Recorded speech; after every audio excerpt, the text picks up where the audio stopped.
Hello, good morning, good afternoon, depending on what time zone you're in.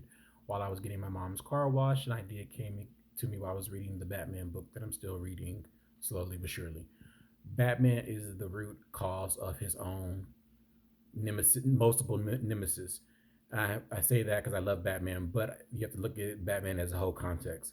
Batman and Bruce Wayne are two different people when he's each persona, but each one is always split his focus. When Bruce Wayne is acting as Bruce Wayne in Gotham, he's focused on getting criminals caught, being the great detective he is. But then when he's Batman, he's focused on catching those criminals and he's not looking at things as a whole. I say this as a writer because each time I write a character, I try to give them. This brought me back to my book Devotion. So when I started writing the series, character Trayshawn and Stefan were just assassins in the original idea. I liked the idea of hey, these characters come from this world. I started world building. I create the first story, and they came from this world. They have this whole story. They're their own person. Everything about that. Each character has their own personality. They're split. They're nothing alike except for them being brothers. I made sure to have a map, a road map of where I want each of these characters to go, and also made sure to have personality so they could either go with the grain of their character's morality or against it, which is something that happens to most great heroes. Mostly, like I think of Hercules, and not Hercules. Like Batman's moral code is he doesn't kill, so when he kills, he breaks his code. That goes against his grain of his character. I think of Xena because Xena was one of the inspirations behind my original story, Cryosphere, Ginger Solis character. That Xena started off as a villain to hero arc story, or Gabrielle being the sidekick to the great warrior princess, warrior queen, whatever you want to call her at the end of the series, because Xena taught her everything she knew in 6 seasons or however long that was, because she did get frozen for 20 years. That's either here or there.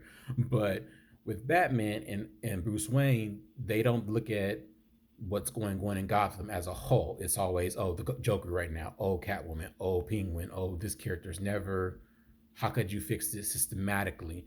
So one of the character Max Shrek in Batman Returns is another billionaire in Gotham that is poisoning people with the cat mall fiasco that the Penguin storyline is with. But if you pay attention to in the book, what was brought to light is that this character was always in Gotham being corrupt. So why didn't Bruce Wayne, aka Bruce Wayne, not Batman, Bruce Wayne, when he's in his Bruce Wayne persona, say, hey, this is a person of interest. When I'm Bruce Wayne today, I'm gonna get close to him, find out what's going on, infiltrate the whole idea, keep your enemies close. Never did that. The idea of the Riddler in Batman Forever, Val Kilmer's character totally obliterated Tom Upkiss, whatever his name is. I'm reading the book, and he in this book iteration, he's helping Batman solve crimes with puzzles, but he's giving them the clues. Same thing with the Riddler, or him creating the Riddler. He told this man, "No, your ideas are wild. You crazy. Psychological damage. Like you are a product, a child of psychological torment from the Joker. Why did you not take the time to really like heartfeltly say your ideas are a little radical? We could work on it this way versus that way." He didn't do that.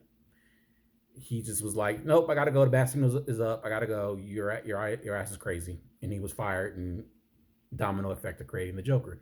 This is repeated in Batman Forever, where George Clooney does this to Poison Ivy's character. When she comes up to him, it's after she kills him, the scientist at the plant, but she comes up to him and says, "Hey, we should protect Mother Earth.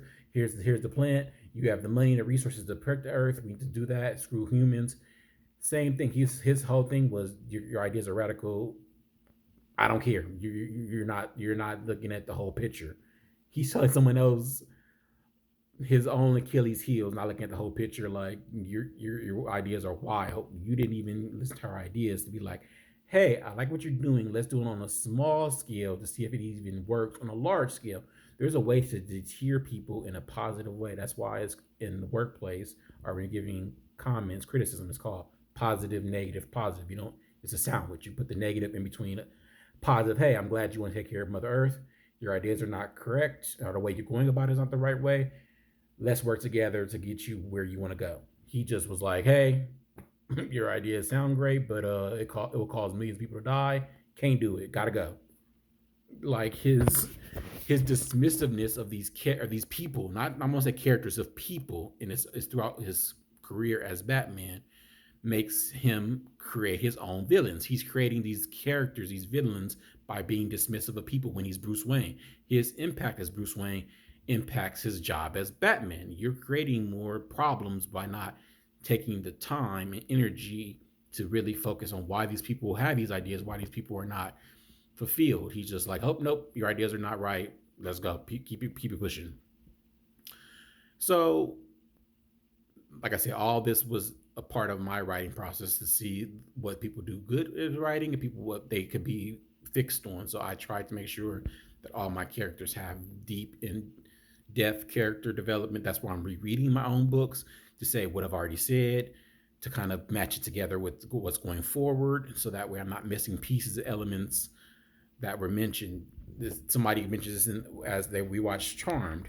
There's a lot of big plot holes with the first season they can't use magic or certain spells against other good witches. Then season 5 and 6 that's thrown out the window. So why did you even mention this rule in the first place? It's kind of like you wrote this idea, you had this idea as a series so progressed, it doesn't matter, it's irrelevant.